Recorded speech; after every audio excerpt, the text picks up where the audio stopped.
अय्याम इब्राहीमी में अशरा ज़िलहज्जा शुरू हो चुका है।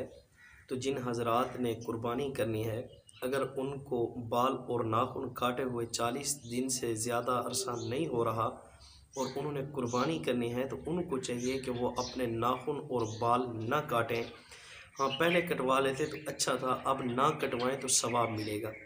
अगर कोई कटवा भी ले तो गुनाह नहीं होगा, इसलिए कि ये मुस्तहब अमल है, ना तो ये सुन्नत है, ना वाजिब है, ना फ़र्ज़ है। कोई कटवा लेता है तो गुनाह नहीं मिलेगा, कोई नहीं कटवाता तो उसको सवाब मिलेगा। इसलिए कि हज़रत आयशा रज़ी अल्लाह ताला अन्हा से हुज़ूर अकरम सल्लल्लाहु अलैहि वसल्लम का एक फ़रमान है मुस्लिम शरीफ में।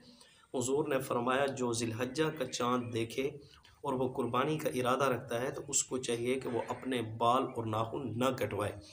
तो ये मुस्तहब अमल है, इसके ऊपर भी अमल करना चाहिए।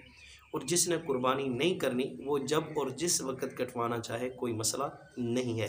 तो जो कुर्बानी करना चाहता है, उसको चाहिए कि वो हाजियों की मुशाबहत इख्तियार कर ले और अपने बाल और नाखून ना कटवाए।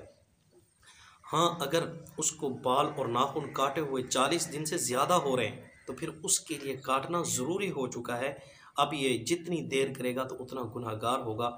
इसको चाहिए कि ये फ़ौरन अपने नाखून और बाल काट डाले।